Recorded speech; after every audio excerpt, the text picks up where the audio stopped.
Dear all, hi.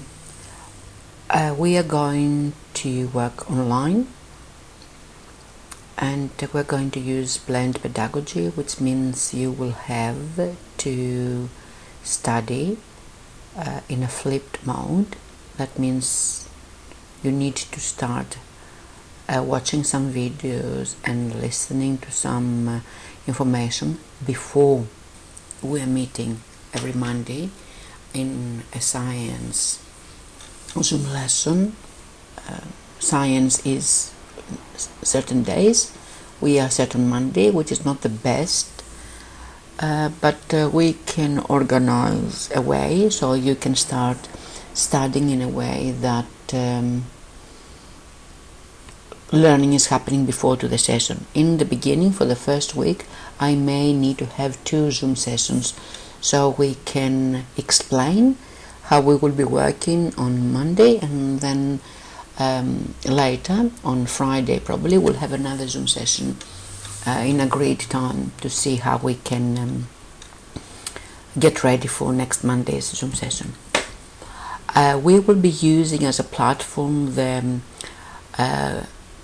Parafield Gardens Stage 1 Psychology website I've initiated in the beginning of the year, and in the Startup Week.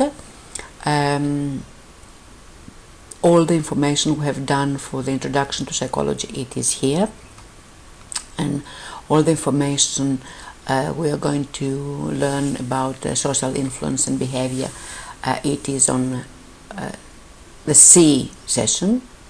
Yep.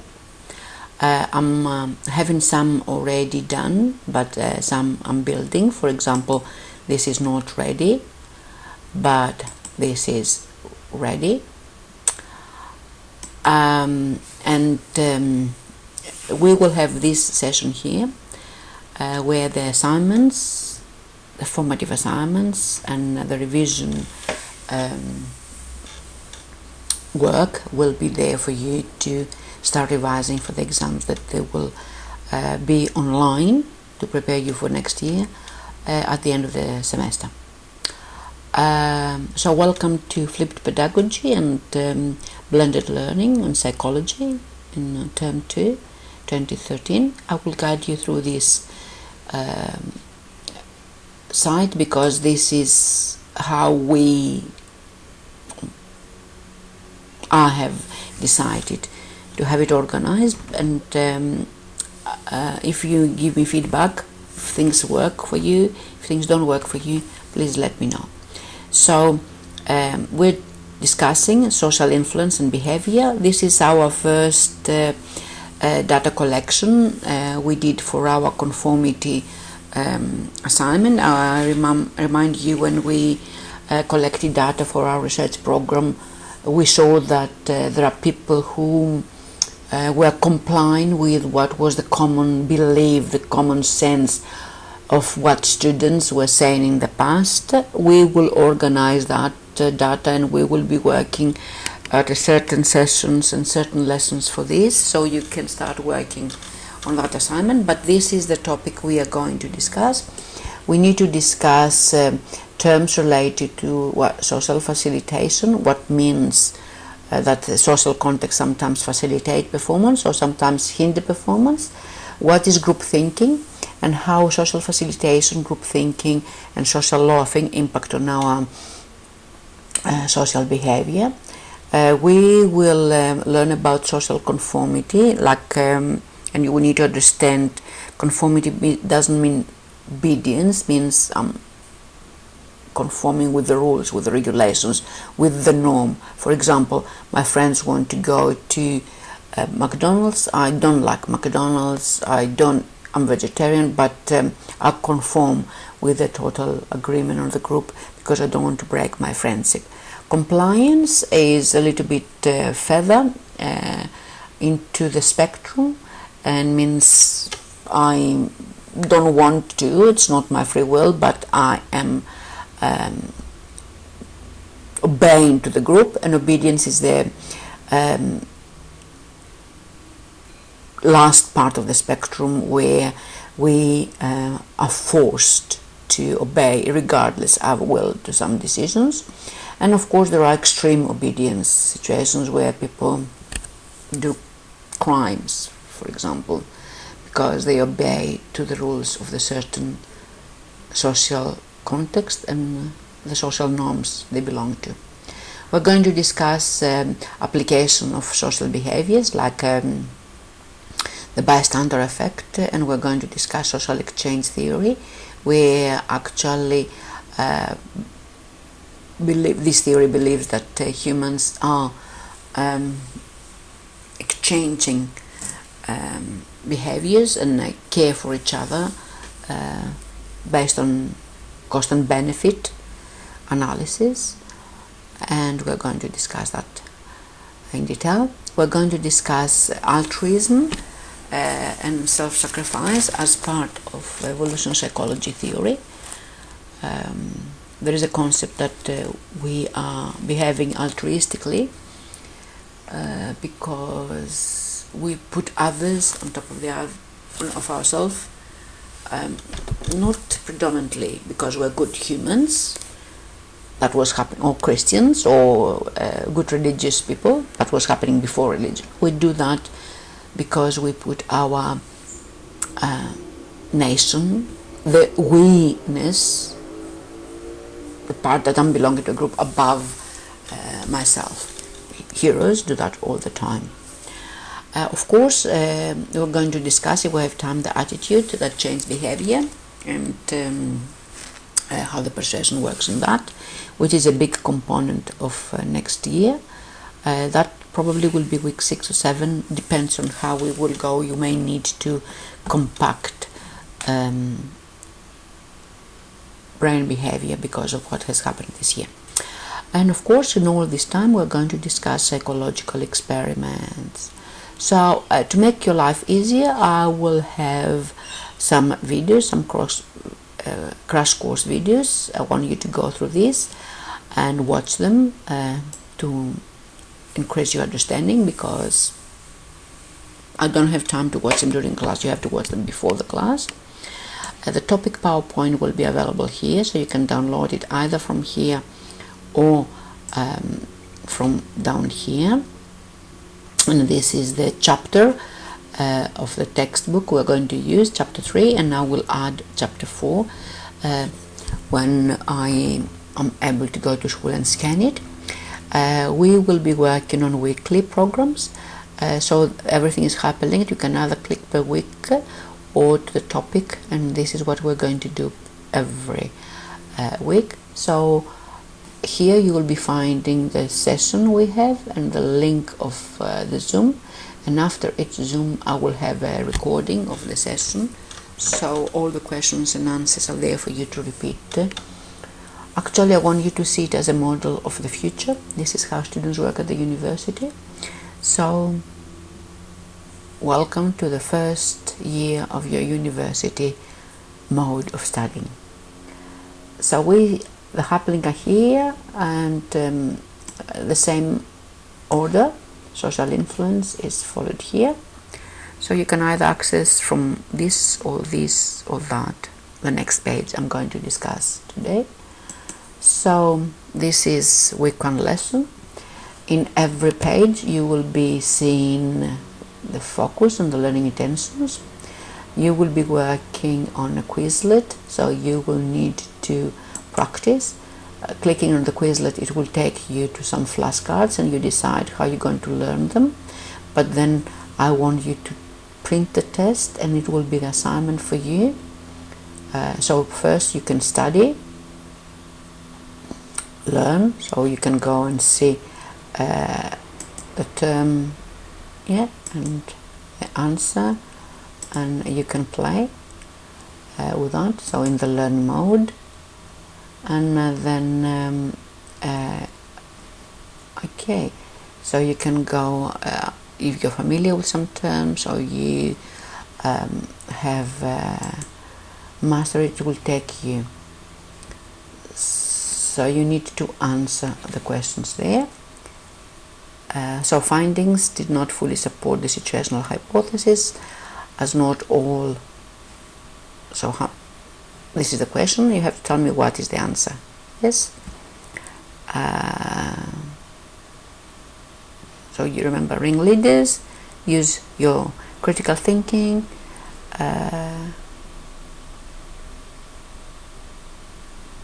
so I want you to see if that's the answer. So it is not applications, but is the reliability of the study. So you can go in the learn mode, in the study mode. You need to go on this, but at the end of the day, the assignment will be for you test, and you can sign with your Google school password, and then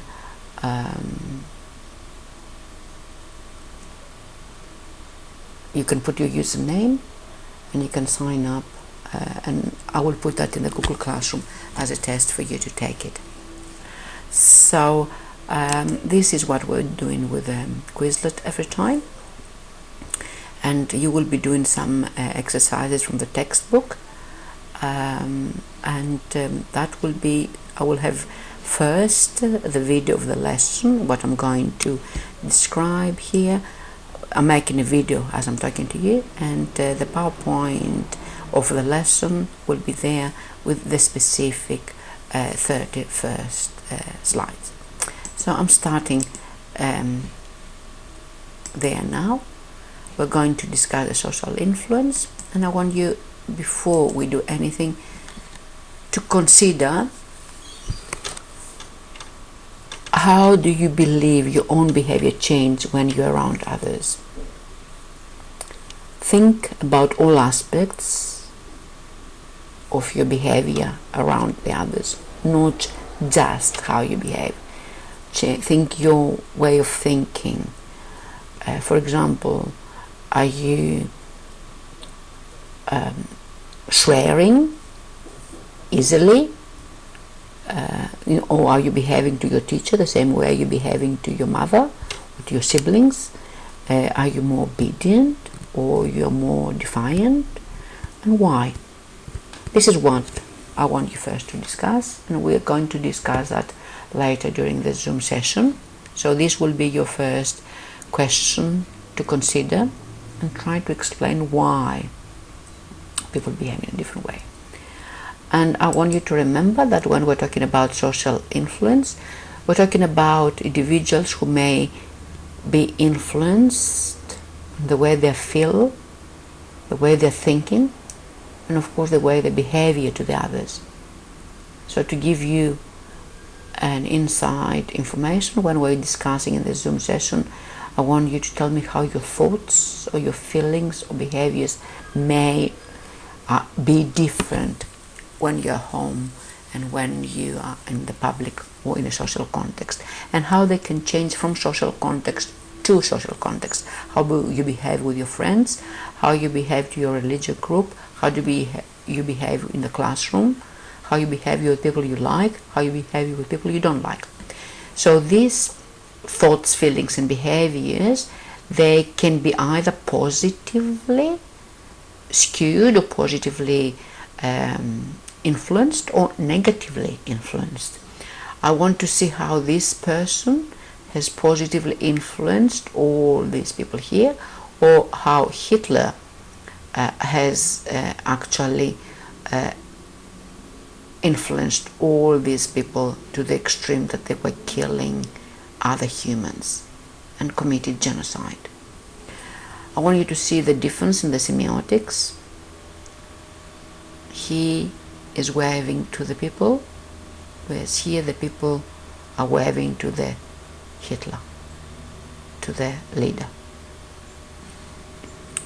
And I want you to see that picture even more. This is Hitler. He's enjoying that moment of everybody saluting him in the way they saluted him as soldiers. And I want you to see how he has influenced people, a whole nation, to feel that Jews were diabolic. And furthermore, how he has influenced them to collect all the Jews because they were looking different, and make a huge cleansing kill them without any consideration, or take children and adults, have them in concentration camps, starve them to death, and incinerate them, put them on fire. On the flip side, 20 years later, Martin Luther King has made everybody, black, Latin, Asians, Arabs, Native Americans, white Americans, together to march against racism that was actually destroying America in the 60s. Martin Luther King started his inspirational trip marching freedom, and then his influence so big that they start talking against segregation. They had white people with them. They start talking about voting rights for the African Americans, that they were not existing. So actually they changed the society, and he was affiliated with Robert Kennedy, and of course he was assassinated by people who didn't want that change. However, he is the one who has constructively influenced the thoughts, the feelings, the behaviors of not an individual but all the people, and he has influenced the change in the 60s against the Vietnam War for the peace. He started the hippie movement. However, this social influence can be deconstructively influencing people, we said, and this is not happening only in the Hitler context. It happens in the gang environment, it happens in criminal environment. So what I want you to remember is that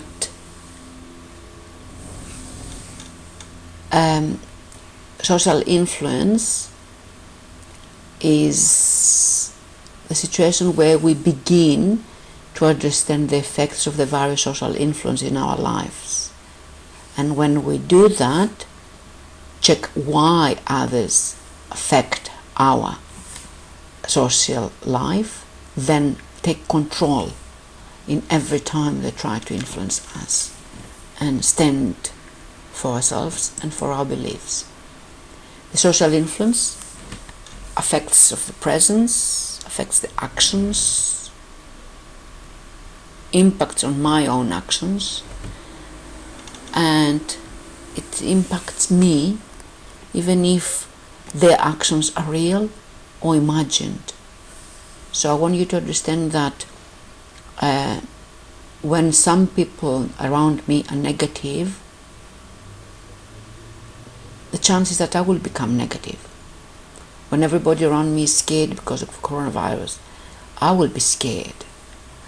However, the presence and the actions of the others, even if real or imagined,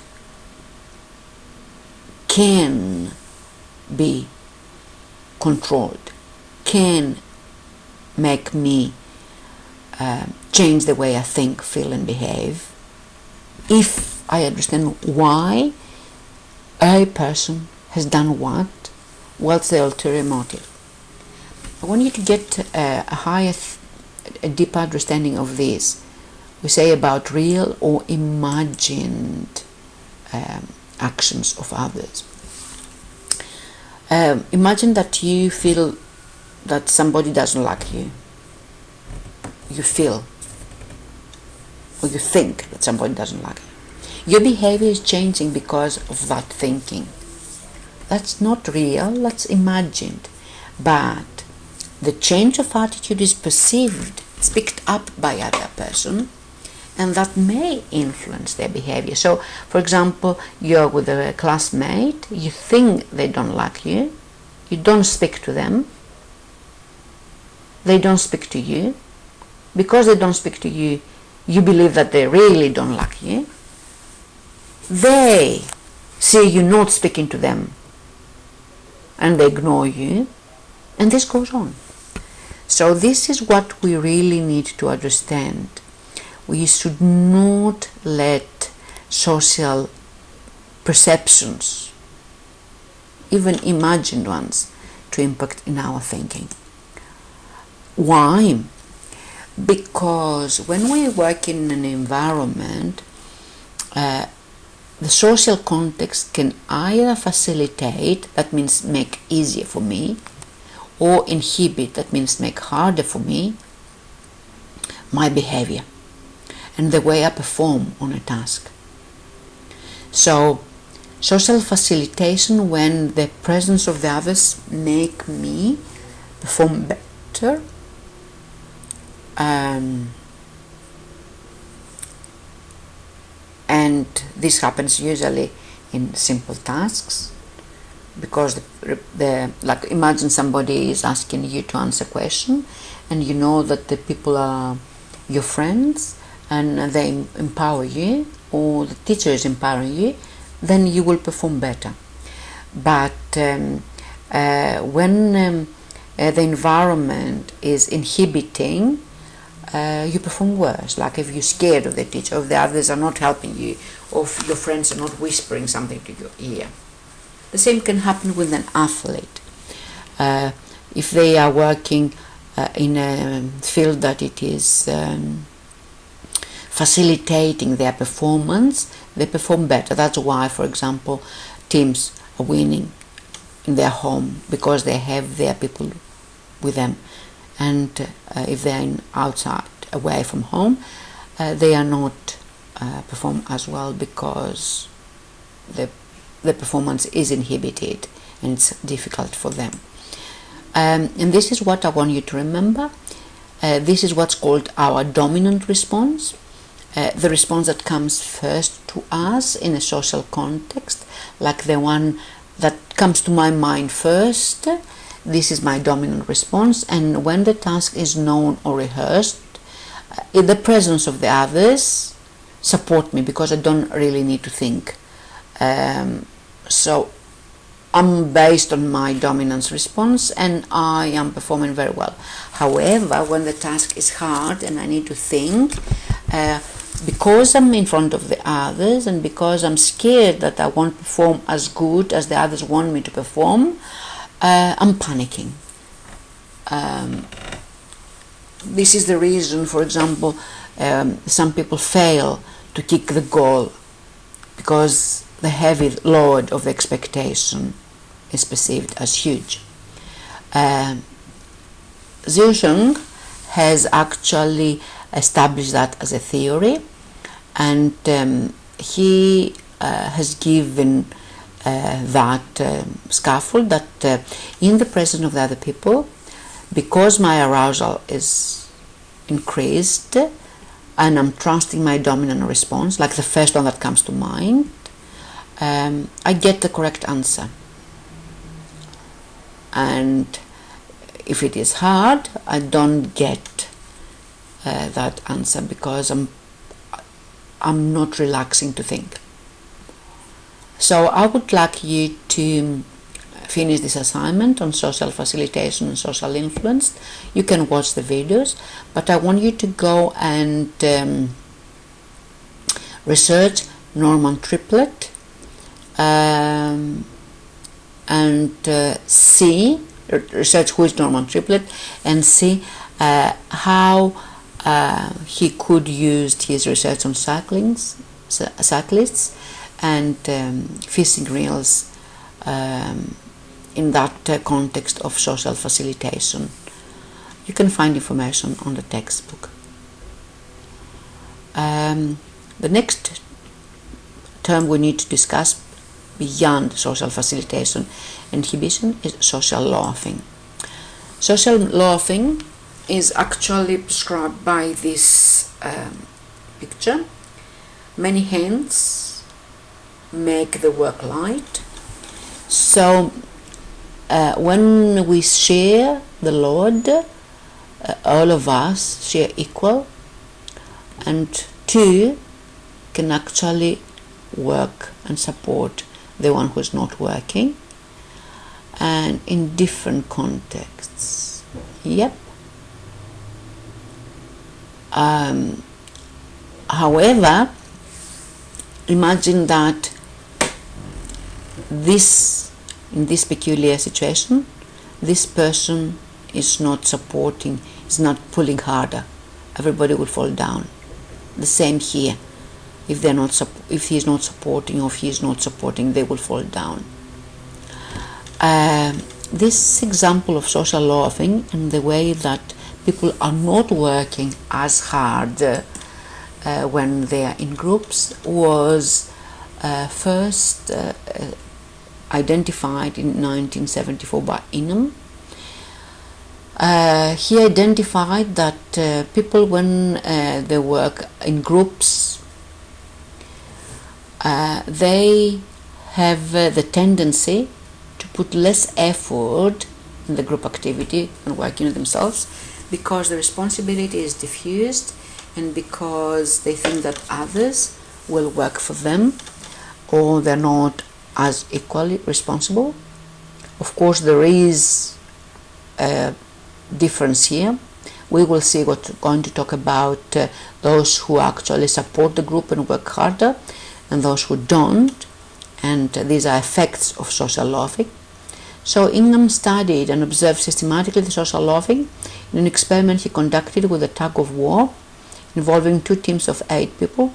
This is the order. He measured them. This is the machine and the setting. He was measuring them, how strong they were pulling when they are by themselves, and how strong they were pulling if they are 2, 3, 4, 5, 6. And these are the findings of his research.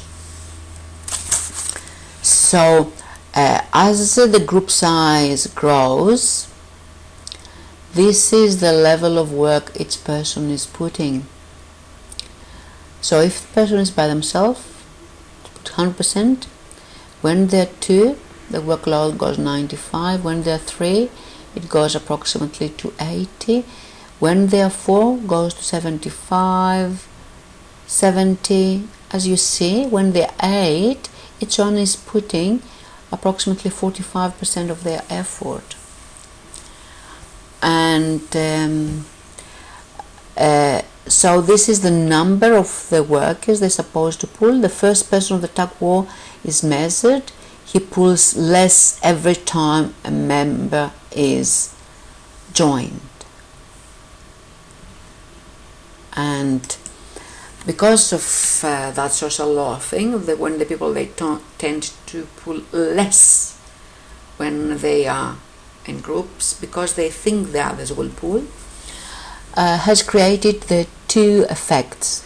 One is called the sucker effect, when the member stops working, stops pulling, when he realizes that it's taken advantage of, when the others are taking him for a ride.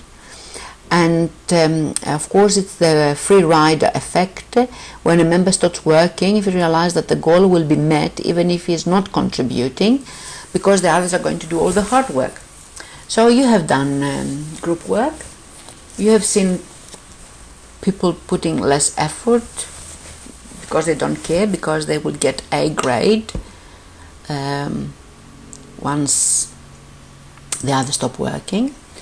And I want you to see what's happening in this context.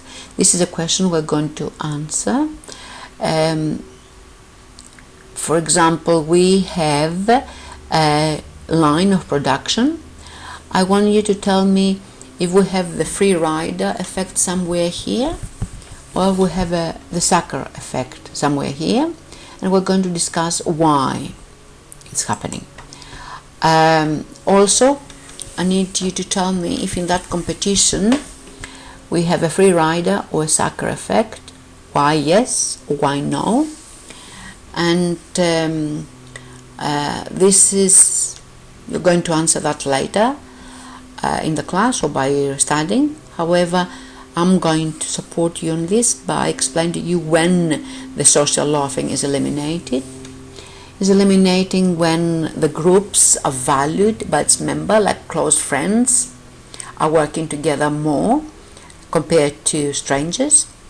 When the task is important or challenging and rewarding for the participants, for example, if I'm going to win a golden medal.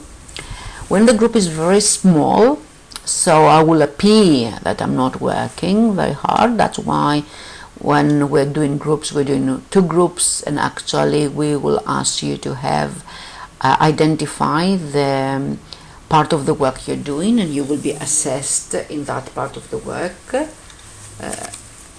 so you can make your part best or worst. The members of the group believe that the individual performance will be judged, then they don't go for social loafing.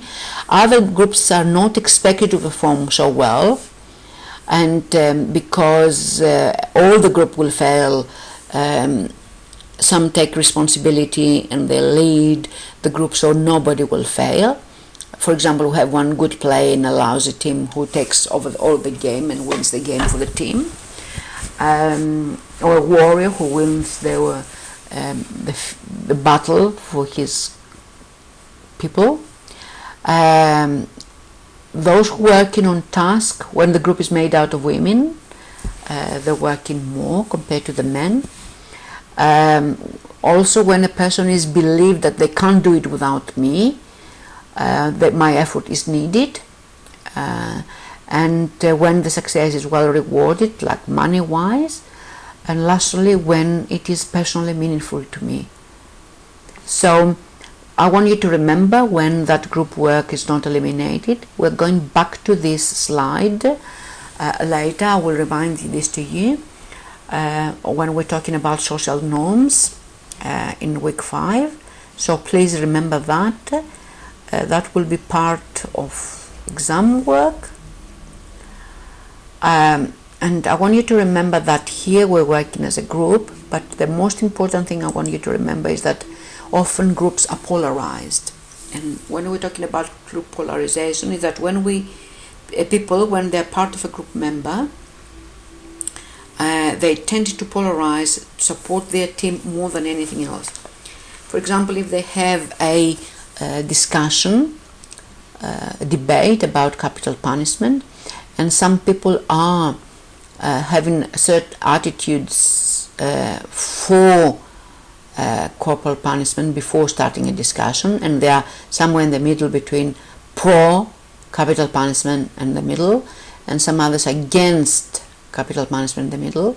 When they start debating, they become so passionate that the groups, instead of meeting together here somewhere, instead of meeting in the center, they are polarized and they shift towards the extremes. And that's why, for example, political groups cannot work with each other. So then we're talking about group thinking and how the group thinking is actually impacting on the way people behave.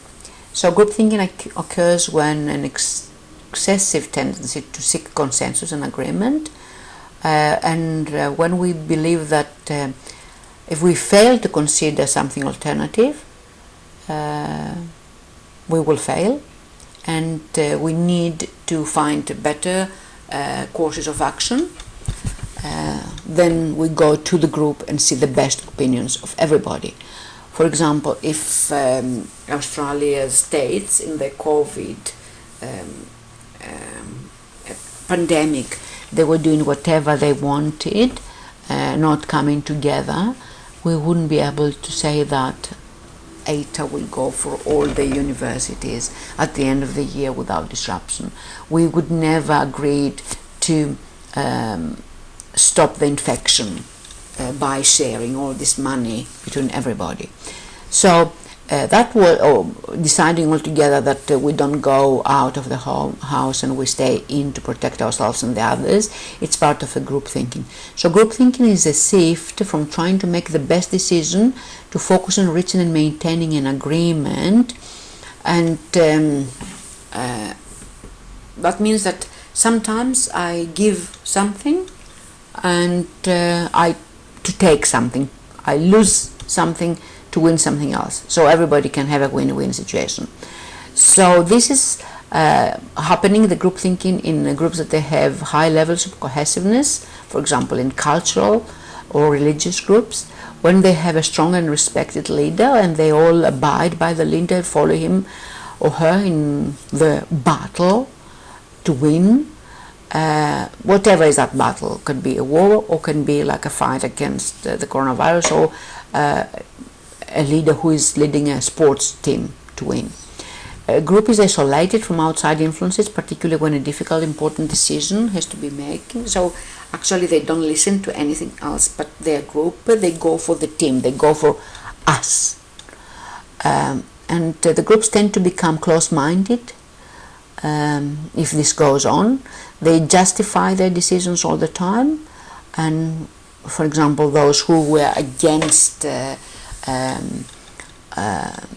Ku Klux Klan members, for example, those who were against African Americans in the American South, they were not able to see the positives of rights that would be given to the African Americans. And because they are so close-minded, they dismiss other courses of action until they're convinced. Of course, we need to prevent group thinking, and to prevent group thinking, we need to make them aware that now you are doing group thinking. What will be the impact on the society if you're going to that? We need to have an impartial leader, that he does not serve one part of the team, and the leader constructively encourages criticism and doubts, and they discuss on that. Subgroups are meet separately and they come together to compare their views, and this is how all the voices are heard. Invite outsiders, experts, to tell them what's the best strategic solution. That's why, for example, Prime Minister has the health advisory in that session, and they are their advice is taken under consideration significantly. The group's work is discussed by trusted and react and return back to the group the feedback, and the group discussions are preliminary decisions, but actually whatever is implemented is going to be a group decision, not the leader's decision. So we finished the content of the first lesson. If you go and watch all the other videos, we will be able to proceed into the most important things of conformity, compliance, and see how humans are influenced into that group thinking. I want you to do this activity 3 and 4, and we are going to discuss especially activity 5, design an experiment, and see how we are going to test polarization. In the next session we are going to discuss conformity, but that will be the next video. Thank you for watching.